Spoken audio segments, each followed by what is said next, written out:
Hey everybody, this is Kevin Davidson, your host for Kevin's Corner, Real Estate from a Marketing Perspective, and we're back with segment number 2 of episode number 38.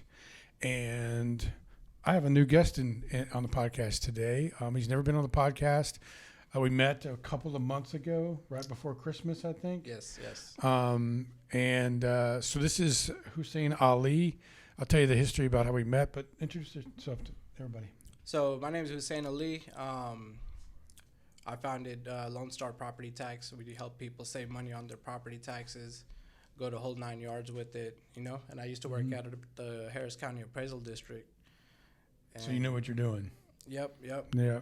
So I was doing something, and I can't remember where we met, but you ended up sponsoring one of my classes.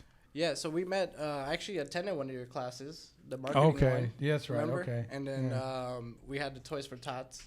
So yeah, he was so generous. He was my first toy donor for the Toys for Tots program we did this year.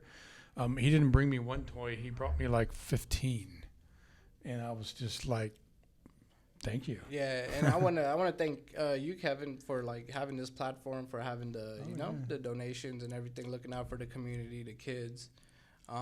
Because really they're the future, Somebody's got to. Yeah. I have a child. She's now 33 years old. Oh, but I have wow. a child, yeah. 2 years younger than me. Really? Yeah. Yeah. Do you have any kids? No, thank God. No. Hey. For the moment, right? I'm not married or anything. So Sarah's got 15 kids. How many you got? 4. I'm sorry. My parents have 6. Oh, wow. 4 daughters wow. and 3 grandchildren. So she's got 7. She's blessed. She's blessed. Exactly.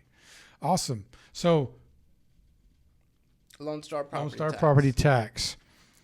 What does that mean? Don't tell everybody what it is. Tell everybody what you do. So what I do is help people alleviate their property taxes, whether it's their investment homes, their personal homes, or, it's their commercial buildings, shopping centers, gas stations, office buildings like the one we're in right now, all the way to the industrial buildings, warehouses. And we even handle business personal property. So like the title company we're in right now, they have personal property, which is the tables, the computers, the couches, everything. So we handle all of it. And I'm going to be honest with you, Kevin, I don't know how I got into this. It was all God's plan, You just fell into it, huh? Yeah, God just placed me there. Got a degree in accounting. Had a tough time finding a job in 2015. Then I went back for my master's. That's where I got introduced to the appraisal district. Okay. And once in the appraisal district, I got to find this whole new side of taxes. The roads, the muds. You learned all the things that people hate about taxes and things like that. Oh, yeah. They used to take it out on me when I worked there. So, and correct me if I'm wrong, but people can come to you so you can defend them on getting their taxes lowered? Yeah, so basically what the appraisal districts do is they value the property, right? Right. And then once the taxing jurisdictions come out with a tax rate, that value of the property is what the tax rate is multiplied by, which results into how much taxes the taxable value of the property, not the market value, right? If you have a homestead. Now, if it's a commercial property, the market value of the property and the taxable value is always the same. Okay. Unless it has an ag exemption on it or something. Now, for residential homesteads, it's a little different. Okay. So if it's your primary residence, then, the taxable value may be different from the market value. Yes, I see that on my tax sheet every time I get it. The taxable value is always a lot lower than my market value, at least right now. Now, the state of Texas, the government just recently, at the end of last year, passed some kind of tax relief, correct? Yeah, they passed a bill which gives homeowners with the homestead, $100,000 tax credit. I wouldn't say tax credit, but a reduction in their appraised value, which alleviates a lot of taxes because pretty much the ISD is the one that charges the most taxes. Yes, and haven't had a kid in school in 25 years. And they don't care if you have a kid or not, right? They're like, hey, you got to contribute. And that's how our society works, and it's a good thing because it goes to a good cause. But sometimes what happens is the appraisal district is doing it on a mass appraisal level. So they don't know what's affecting your home, right? You could have foundation issues. You could have had a water leak, something that would affect the value of your property. They don't know that. And also sometimes when they do it on this mass level, they tend to put it on the higher end, What my job is to help people. And when I used to work at the appraisal district, I would try to get the property owners as low as possible, given the evidence, the sales, all of that. So my job right now is to help property owners achieve the lowest value they can get, alleviate, because let's say you don't protest your property taxes. That's the word I was looking for, protest. Yes. So if you don't protest them, you're paying whatever they value it at, and I've right? never protested my taxes. Yeah. If you do, you could actually go in. What we do is we look at the sales. We look at what they valued the other properties at and see if you're fairly valued or if you're overvalued. And we bring any defects, anything that's going on with the property to the appraisal district's attention that, hey, look, this is what's happening with the property. There's no way it would sell for X amount. So basically any savings is in your pocket, right? Otherwise it was going to go to Uncle Sam or the state, the taxing jurisdiction. The county, yeah. And who can't use extra money nowadays, right? Especially now, yeah. Yeah. So like, let's say you have your homestead property, right? Let's say that was a rental property.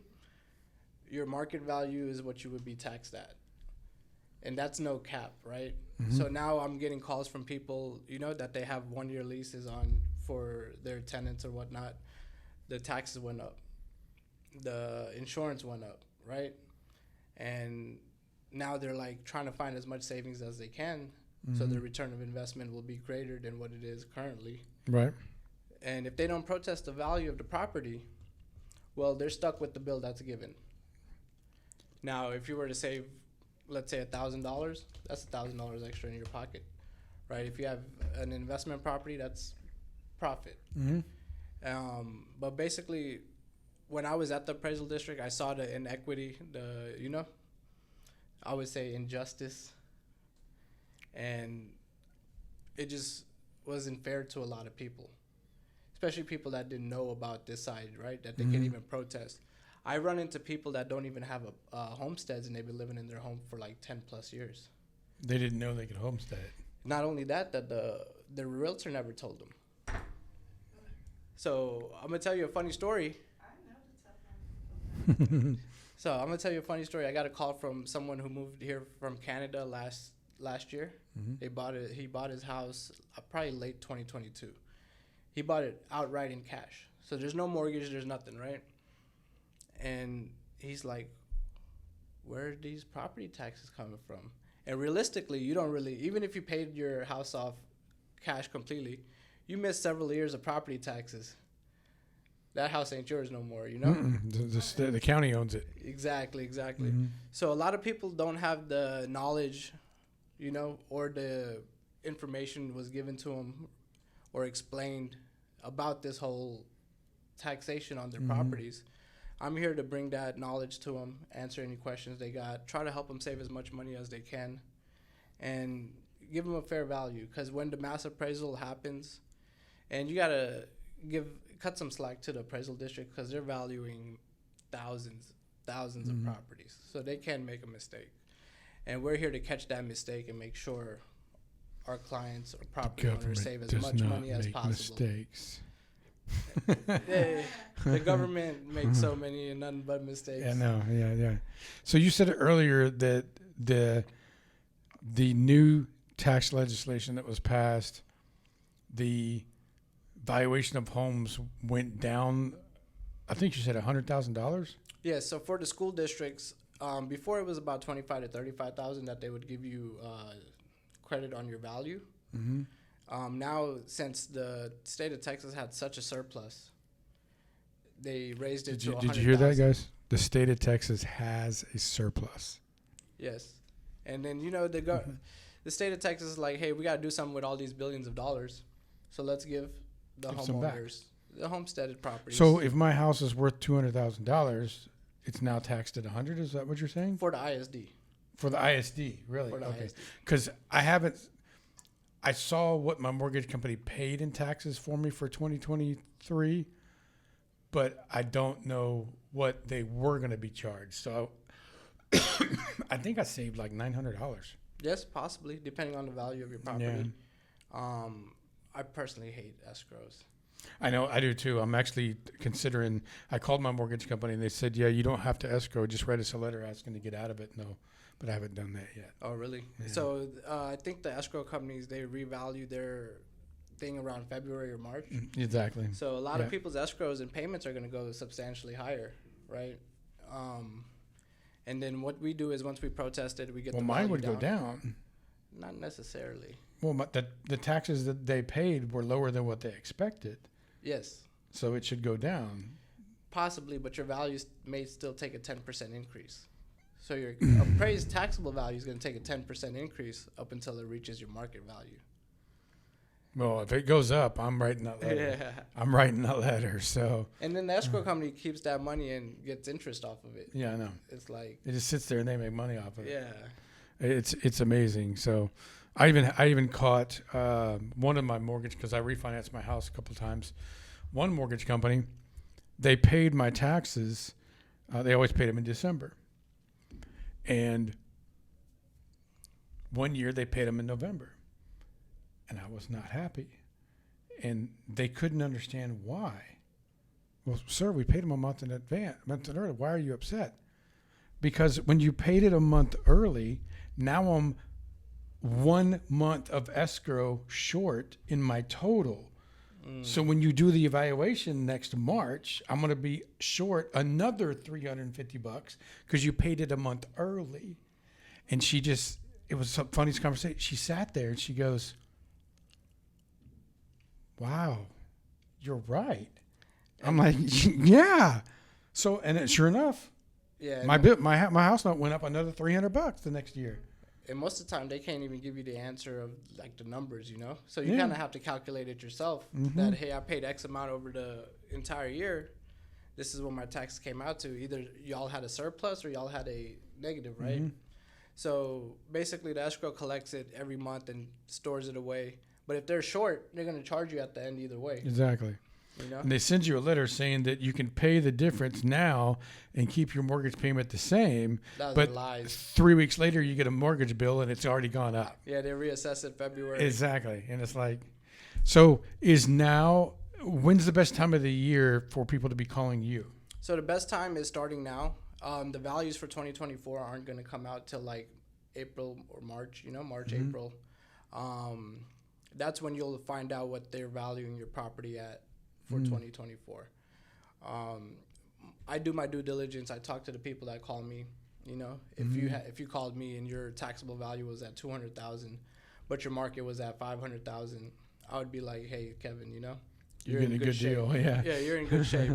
I'm not gonna waste your time or get your hopes up when I know there's literally nothing that's gonna get it below. Nothing that can be done unless, God forbid, that your house burned down or something, Now it's not worth anything. Let's hope that never happens. But a lot of the main thing is the commercial properties that don't have any exemptions, and the sky's the limit. So whatever the market's selling for, the appraisal district could go up to that. And what I've been seeing in the market so far is the interest rates are going up. Apartment complexes are taking a hit. Office buildings are taking a hit. And sooner or later, the houses will soon follow, Yeah. And I know a lot of investors that have bought properties, they weren't expecting their insurance to go up substantially, the property taxes to go up substantially. Everything went up this year, last year. And then if they're tenants in a 1-year contract, some of these guys are coming out of pocket for their mortgage, property tax, everything. So I recommend everyone with the investment, even a homesteaded property, to look into protesting their property taxes, because any savings is good savings. Yeah. the least amount of money that you give to the government, the better it is for you. Yeah, absolutely. Staying in your pocket. Because the government's going to buy a golden toilet. Yes, exactly. Or give it to one of their contractor friends. So if someone wants to protest their property taxes, how do they get a hold of you? So they could get a hold of me several ways. Best way is by email. Mm-hmm. It's info@lsptax.com. And if they want to call me or text me, my direct number is 713-505-6806. And I love helping people. So if you have any questions, concerns, Mm-hmm. I would love to help y'all out.